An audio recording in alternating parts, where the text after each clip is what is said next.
नमस्कार दोस्तों, मैं अंकुर आप सभी का एक बार फिर से स्वागत करता हूं आपके अपने YouTube चैनल में। तो दोस्तों, आप लोगों को पता है और अगर नहीं पता है तो मैं आपको बता दूं कि यूपीएसआई की वैकेंसी का फॉर्म भरने का डेट आज से शुरू हो चुका है। मतलब 1 अप्रैल से फॉर्म भरना चालू हो गया है और 30 अप्रैल को लास्ट डेट है। तो जिस भी कैंडिडेट को यूपीएसआई का फॉर्म भरना है वो लोग जाके बोर्ड के मेन वेबसाइट के लिंक से फॉर्म भर सकते हैं, जो कि बोर्ड का वेबसाइट है uppbpb.gov.in। तो भैया चलिए मैं आप लोगों को आज दिखाने वाला हूं कि यूपीएसआई का फॉर्म कैसे भरा जाएगा, किस किस डॉक्यूमेंट की आवश्यकता होगी फॉर्म भरने के समय। तो चलिए लेके चलते हैं वीडियो के अगले भाग में। तो सबसे पहले मैं आपको दिखा दूं यूपीएसआई का नोटिफिकेशन, जिससे आपको पता चल जाएगा कि फॉर्म भरने के लिए किस किस डॉक्यूमेंट की ज़रूरत है और वो डॉक्यूमेंट किस डेट को बना होना चाहिए, उससे रिलेटेड और भी जानकारी है। तो देखिए आपके सामने दिख रहा है यूपीएसआई का फाइनल ऑफिशियल नोटिफिकेशन, जिसमें लिखा हुआ है कि जो टोटल पोस्ट है वो 9027। और चलिए बात कर लेते हैं कि पीएससी का 484 पोस्ट है इसमें, और स्वतंत्रता संग्राम सेनानी और भूतपूर्व सैनिक का सभी का सीटें अलग अलग डिवाइड हैं। फिर चलिए बात कर लेते हैं फायरमैन का एसआई का 23 सीटें हैं इसमें। चलिए बात करते हैं फॉर्म भरने का डेट जो है 1 अप्रैल से और 30 को ख़त्म हो जाएगा, जो कि आवेदन शुल्क 400 रुपये लगेंगे फॉर्म भरने के लिए। और किस जगह के लोग फॉर्म भर सकते हैं, तो वो भारत के नागरिक हो या फिर तिब्बत शरणार्थी हो जो कि 1962 से पहले भारत आए हों। और चलिए इससे आगे बात करते हैं कि इस फॉर्म को भरने के लिए शैक्षिक योग्यता क्या होनी चाहिए। तो आप ग्रेजुएट होने चाहिए कम से कम। आप बात करते हैं कि एज कितनी होनी चाहिए, तो 1/7/2021 को उनकी एज 21 से ऊपर होनी चाहिए और 28 से कम होनी चाहिए। मैं आपको ओवरऑल बता देता हूं कि कौन कौन से इसमें मुख्य बातें हैं जो कि आप लोगों के सामने लाना जरूरी है। रही बात पेपर होने के बाद प्रोसेस कैसा होगा, उसके भी बारे में थोड़ा सा जान लेते हैं। तो शारीरिक मानक परीक्षण के हिसाब से पुरुषों की लंबाई जो कि जनरल और ओबीसी वर्ग के हैं उनकी 168 होगी, महिलाओं का 152 होगा, जो SC ST महिलाएं हैं उनका 147 सेंटीमीटर हाइट होना चाहिए, और जो महिलाओं का वजन है वो कम से कम 40 किलोग्राम होना चाहिए। तो चलिए फिर बात कर लेते हैं कि इसका सिलेबस क्या रहने वाला है। तो सामान्य हिंदी 100 अंकों के आएंगे, मूल विधि संविधान सामान्य मिला के 100 अंक के आएंगे, संख्यात्मक एवं मानसिक योग्यता 100 अंक के होंगे, मानसिक अभिरुचि परीक्षा और बुद्धिलब्धि 100 अंक के होंगे, और टोटल 160 क्वेश्चन होगा। तो चलिए दोस्तों, जैसा कि आप लोगों ने देखा कि नोटिफिकेशन ये है और इसमें क्या क्या ज़रूरी चीज़ें थी। अब इसके बाद लेके चलते हैं आपको ये दिखाने की जो फॉर्म है वो कैसे भरा जाएगा, फॉर्म भरने का प्रोसीजर कैसा है। तो चलिए अब चलते हैं बोर्ड के वेबसाइट पे।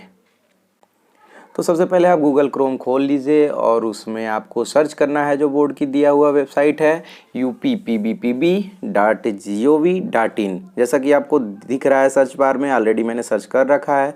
अब इसको आप क्लिक करके ओपन करेंगे तो सबसे पहले ही फ्रंट पे आएगा पुरुषों एवं महिलाओं के लिए उप निरीक्षक नागरिक पुलिस तथा पुरुषों के प्लाटून कमांडर पीएससी एवं अग्निशमन द्वितीय अधिकारी के पदों पर सीधी भर्ती 2020-21 के पदों पर ऑनलाइन भर्ती प्रक्रिया।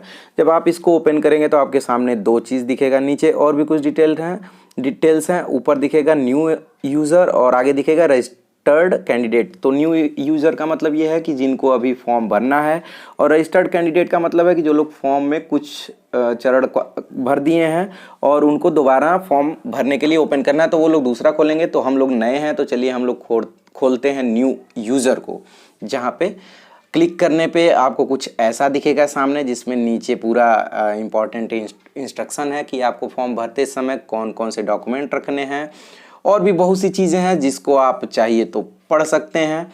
लेकिन हम आपको पहले ही नोटिफिकेशन के माध्यम से बता दें फॉर्म भरते समय क्या क्या चाहिए, लेकिन चलिए फिर भी देख लेते हैं। देखिए मोबाइल नंबर ऐसा चाहिए जो बंद ना हो, क्योंकि उस पर OTP आएगी। एक ईमेल आईडी चाहिए जो जिस पे हमेशा आता रहे। स्कैन कलर फोटोग्राफ चाहिए जो कि 11 KB से 30 KB का होना चाहिए। स्कैन सिग्नेचर चाहिए जो कि 5 से 10 KB का होना चाहिए और JPEG फॉर्मेट में होना चाहिए। कैटेगरी सर्टिफिकेट अगर आपको छूट चाहिए तो आप बनवा सकते हैं। डोमिसाइल सर्टिफिकेट चाहिए। हाई स्कूल और इंटर का मार्कशीट का स्कैन चाहिए, और फिर ये सब चाहिए। उसके बाद चलते हैं एकदम नीचे। जब आप चले जाएंगे तो देखिए साइड में एक बॉक्स बना हुआ है, जिसको क्लिक करके आप कंटिन्यू पे क्लिक कर देंगे। फिर खुल जाएगा मेन पेज, जहाँ पे फॉर्म भरने का सभी डिटेल आपको फिल करना है। तो जैसा कि आपको दिख रहा है, पद के लिए आवेदन में आपको कुछ नहीं भरना है, क्योंकि वहाँ पे ऑलरेडी दिख रहा है SI सिविल पुलिस, PSC और FSSO, मतलब सिविल पुलिस का, PSC का और फायरमैन के दरोगा का ऑलरेडी इसमें दिया है।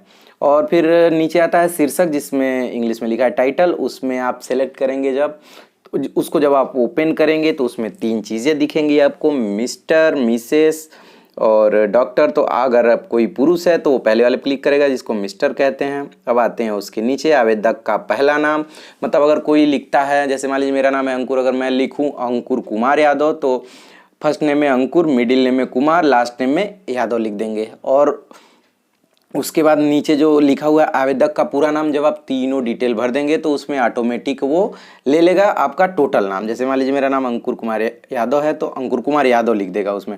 फिर आते हैं उसके नीचे जहाँ पे लिखा हुआ है जेंडर, तो जिसमें जो मेल है वो मेल को सेलेक्ट करेगा, जो फीमेल है फीमेल को सेलेक्ट करेगा। फिर आते हैं नेशनलिटी पे, जिसमें जो भी कैंडिडेट जिस नेशनलिटी से बिलोंग करता है वो क्लिक कर देगा। अब आते हैं ईमेल आईडी पे, तो आपका जो भी रजिस्टर्ड ईमेल आईडी, ऐसा ईमेल आईडी डालिएगा जो ईमेल आईडी आपका चालू रहे, ताकि उस पर डिटेल आता है। तो देखिए मेरा ईमेल आईडी है तो मैंने ईमेल आईडी डाल दिया।